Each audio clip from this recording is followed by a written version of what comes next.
Oh, nandiyan ka pala eh. Saan ka ba galing? Galing akong pawn shop. Sinangla ko kasi yung mga pangako mo. Kaso di tinanggap eh. Peke daw kasi.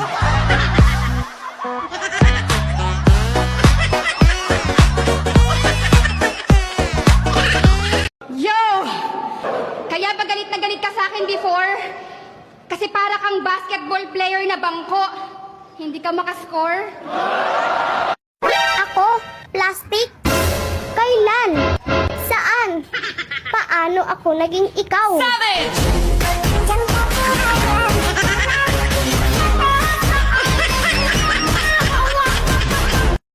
Huy be, ang dami nilang paninirang ginawa sa'yo pero bakit kalmado ka lang? Ganun talaga kasi hindi naman lahat ng aswang kailangan mong patulan.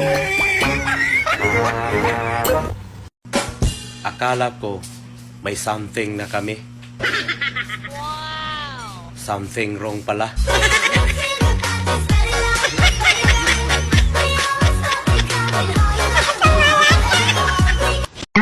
Kung manlalait ka, siguraduhin mong maganda ka. Hindi yung mukha kang expired na fishball.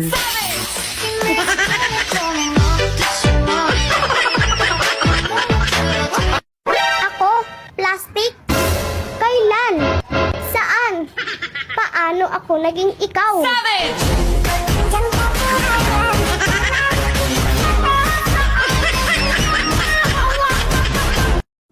Kaya ko din maging cold. Kaso, pinanganak akong hot.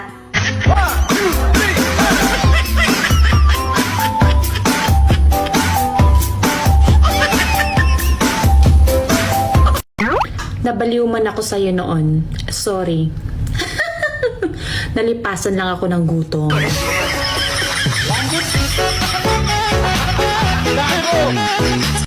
Ang ganda mo sa TikTok.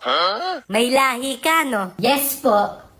Half Pilipina, half filter.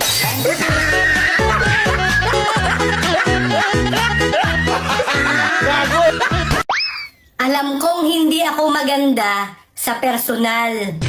Pero ito lang ang sasabihin ko. Maganda naman ako sa TikTok.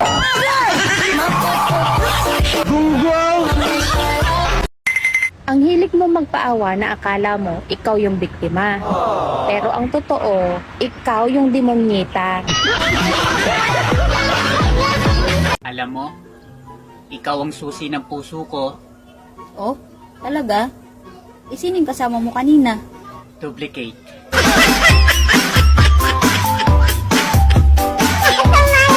Ang hirap pala kapag lasinggero ang mga kapitbahay mo. Bibili ka lang ng asin, uuwi kang lasing. Ayan na naman yung peke ang ugali. Bakit yung sa'yo, tunay? Galante ang mga Hapon. Lalo na pag na-Phil Collins nila kayo. Oy. Ang mga datong, ang mga anda, Gibsong ng Gibsong. Nako, ito talagang pinaka-jackpot sa lahat, ha? Makinig kayo. Pag nadyunakang ka, iyon na ang pera. O, kayo. Kamusta ba mga buhay-buhay nyo rito, mga bakla? Ano?